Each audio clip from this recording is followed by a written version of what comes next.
السلام علیکم جناب، خیر خیریت سے ہیں؟ ٹھیک ہے؟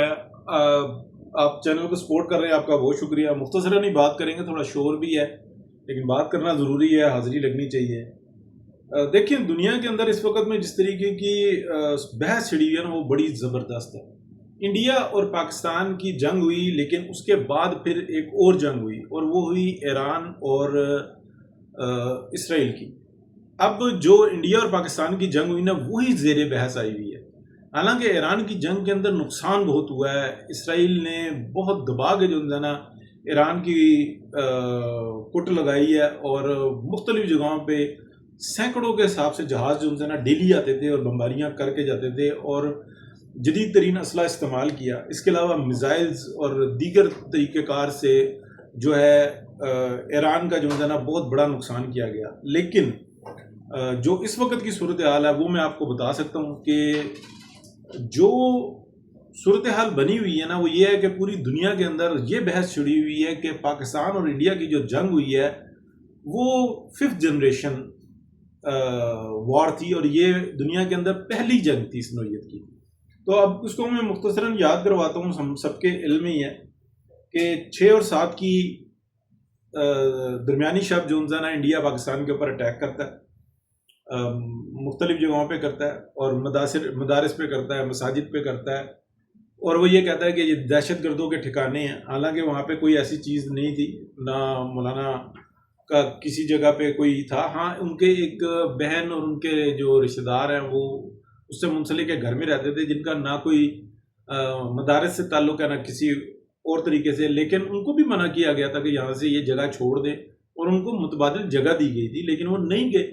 بہرحال وہ نقصان ہوا، بڑا نقصان تھا، اور کافی جانوں کا نقصان ہوا، بے گناہ لوگ مارے گئے۔ اب اس کے بعد ہوتا کیا ہے؟ یہ بڑی زبردست بات کہ پاکستان جو ہے نا انڈیا کے 4 رافیل اور 2 جو ہیں بتائے جاتے ہیں کہ وہ دیگر جہاز جو ان سے ہے نا وہ شوٹ ڈاؤن کرتا ہے۔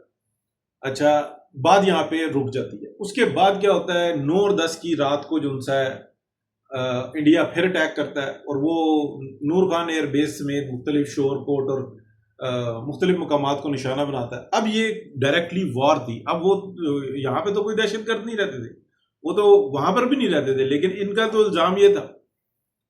پاکستان جو ہے نا پھر اس کا 10 کی صبح کو جو ہے نا فجر کے ٹائم سے جواب دینا شروع کرتا ہے، اور باقاعدہ 3 گھنٹے پہلے اعلان کرتا ہے کہ اب تم ہمارے جواب کا انتظار کرو۔ جب یہ کہا جاتا ہے کہ جب تم ہمارے جواب کا انتظار کرو، اس سے پہلے انڈیا کے ڈرونز جو ان سے نا پاکستان کے اندر آئے ہوئے ہوتے ہیں، اور کچھ پاکستان کے ڈرونز انڈیا کے اندر گئے ہوئے ہوتے ہیں، میپنگ ہو رہی ہوتی ہے، صورتحال بنی ہوئی ہوتی ہے۔ لیکن 3 گھنٹہ پہلے، یعنی کہ جیسے یہ کیا جاتا ہے کہ ہم اب جواب دیں گے، تو پاکستان کی طرف سے ڈزنز آف سینکڑوں کے اندر جو ہے نا ڈرونز انڈیا کے اندر جاتے ہیں، اور وہ وہاں پہ میپنگ کرتے ہیں۔ میپنگ ایک نئی جدید جو ایک طرز ہے جنگ کی، اس کے اندر ہوتی ہے۔ پہلی معلومات ہوتی ہے، مزید اس کو وہ کنفرم کرتے ہیں کہ کون سی چیز کہاں پہ ہے۔ اس کے بعد کیا ہوتا ہے کہ اچانک سے پاکستان جو ہے وہ سائبر اٹیک کرتا ہے۔ سائبر اٹیک اتنا خطرناک ہوتا ہے کہ جو سیٹلائٹ سے جو انڈیا کے رابطے ہوتے ہیں ان کی سیٹلائٹ سے، وہ اس کو ڈسکنیکٹ کر دیتا ہے۔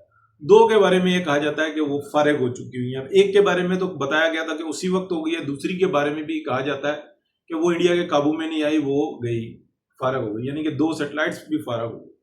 اچھا، پھر بجلی کا نظام اپنے کنٹرول میں لے لیتے ہیں۔ ٹریفک ٹوٹل جو ان کی ایئر سگنلنگ جو ہے نا وہ 10 منٹ کے لیے اپنے ہاتھ میں لیتے ہیں، بعد ازاں کہہ کر، میسج دے کر کہ ہم کوئی حادثہ نہیں چاہتے، لہذا یہ آپ واپس لے لو۔ ٹوٹل ریڈار سسٹم جو ان کا ڈیفنس کا ہوتا ہے اس کو ہیک کر دیتے ہیں۔ بجلی آلموسٹ ختم کر دیتے ہیں، تقریباً آپ کہہ لیں 60-70% انڈیا کے اندر۔ سگنلز جو ہوتے ہیں وہ ختم کر دیتے ہیں، ٹرین سسٹم وہ بند کر دیتے ہیں، اور جو روڈ سگنلز ہیں تو ایک دم مینولی آپریٹ کرنا شروع ہو جاتی ہیں، اور جو ڈیم ہے، جو ان کے سپل ویز وغیرہ، اس کا جو نظام ہے وہ اپنے ہاتھ میں لے لیتے ہیں، اور بتاتے ہیں، کہتے ہیں ہم نے لے لیا۔ اچھا، اس کے بعد یہ کیا کرتے ہیں، جو ان کا S-400 ہوتا ہے اس کا ایک جو ہے نا اس کو ہٹ کرتے ہیں، جس کے بارے میں وہ کہہ رہے ہیں ہم ان کو ایوارڈ دیں گے جو ان کے اندر بیٹھے ہوئے تھے اور مارے گئے۔ یعنی کہ جو بیچارے چلے میں اس کے اوپر بحث میں نہیں پڑتا. یہ پوری دنیا کے اندر چل رہی ہے کہ یار یہ وارفیئر جو اپنائی گئی ہے پاکستان کی جانب سے، یہ تو کسی کے اگینسٹ بھی اگر اپنائی جائے تو یہ بڑی خطرناک ہو جاتی ہے. پھر جو انڈیا نے میزائل فائر کیے تھے ان کے اندر سے کچھ ایسے میزائلز تھے جو کہ بہت یعنی کہ ایسے تھے کہ ان کو قابو نہیں کیا جا سکتا، ان کو قابو کر کے دکھایا. لیکن جو کچھ ایسے تھے کہ جو نور خان ایئر بیس پر آ کر گرا ہے میزائل، وہ بھی انٹرسیپٹ ہو چکا ہوا تھا. کچھ میزائلز جو ان سے تھے نا ان کو قابو کر کے وہ افغانستان کی طرف فائر کروا دیے گئے، لیکن ایسی جگہوں پہ پھینکوائے جہاں پہ کوئی آبادی تھی نہیں دور دور. کہنے یا بتانے کا مقصد یہ ہے کہ یہ پوری دنیا میں اس کو اسٹڈی کے طور پر پڑھایا جا رہا ہے، اس نہ 6 اور 7 کی اور یہ دونوں 9 اور 10 کی بھی. یعنی کہ یہ جو 4 دن کی جو جنگ ہے، اس جنگ کو پوری دنیا کے اندر پڑھایا جا رہا ہے، بتایا جا رہا ہے، اس پہ سرچ ہو رہی ہے. اب ہوا کیا ہے، پاکستان کے پاس ایٹمی ٹیکنالوجی ہے، ڈکلیئرڈ ہے، اور پاکستان کا جتنا زبردست نظام ہے وہ دنیا کے اندر مانا جاتا ہے. یہ ساری چیزیں جو یہ ساری اسٹڈی پوری دنیا میں کی جا رہی ہے کہ یار پاکستان کے ساتھ اب بنا کر چلنی ہوگی، اگر ہم اس سے لڑیں گے تو یہ خطرناک ہوگا. ایک بات جس کو میں نے SMT پر بھی بتایا، میں دوبارہ دہراتا ہوں کہ پاکستان کے پاس ایسے میزائلز بھی ہیں جن کے کول ٹیسٹ ہو چکے ہوئے ہیں جو پوری دنیا کے اندر کسی 1 انچ کو بھی نہیں چھوڑتے، یعنی کہ پوری راؤنڈ کر جاتے. ایسی ٹیکنالوجی ہے، لیکن اس کی جو تابکاری ہے نا وہ بڑی خطرناک ہے. یعنی کہ وہ میزائل سسٹم ایسا ہے کہ دنیا کے چند ایک ممالک کے پاس ہے، لیکن وہ یہ کہتے ہیں کہ یار جہاں سے ہم فائر کریں گے وہاں سے تابکاری شروع ہو جائے گی. اس کو جس ایندھن کے تھرو پھینکا جاتا ہے وہ ایندھن بھی جو ہے نا تابکاری پیدا کرتا ہے.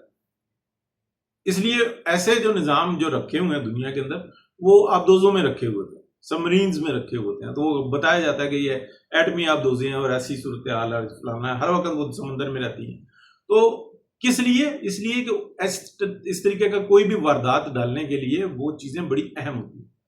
تو کیا پاکستان ایسا کر سکتا ہے؟ پاکستان کے پاس اس طریقے کی ٹیکنالوجی ہے تو صحیح، لیکن وہ کیری نہیں کرتے، ان پہ اخراجات ہوتے ہیں. پاکستان کی اکانومی اس طریقے کی نہیں ہے. اب پاکستان کی اکانومی بھی بہتر ہو رہی ہے کیونکہ پاکستان ایک بات کو ثابت کر چکا ہوا ہے کہ اگر تم اب ہمارے معاملات کو خراب کرو گے نا تو ہم بہت ساری جگہوں پہ آپ کے معاملات خراب کر سکتے ہیں.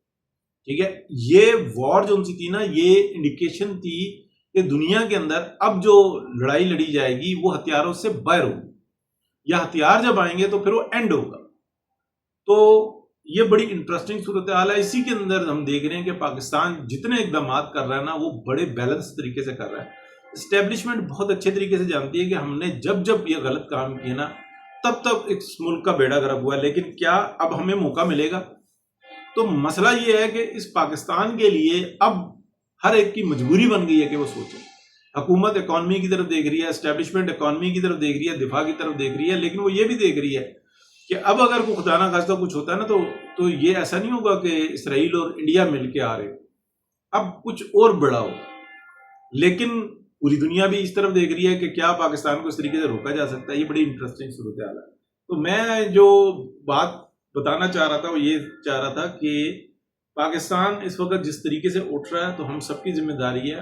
جس طریقے سے ہم دیکھ رہے ہیں پنجاب میں کام ہو رہا ہے، CCD بنی ہوئی ہے اور دیگر جگہوں پہ کام ہو رہا ہے، میڈیا کے اوپر کام ہو رہا ہے، چینلز بند ہو رہے ہیں. یہ انتہائی ضروری ہے اس لیے کہ جو غلطیاں ہو گئی ہیں اس کا تدارک تو کرنا ہے. دائیں سے کان پکڑو یا بائیں سے کان پکڑو، بہرحال انشاءاللہ بہتری ہوگی. جی ہم نے کہا اپنی بھی بات کریں اور جو معلومات اس کو شیئر کریں. تھینک یو، اللہ حافظ.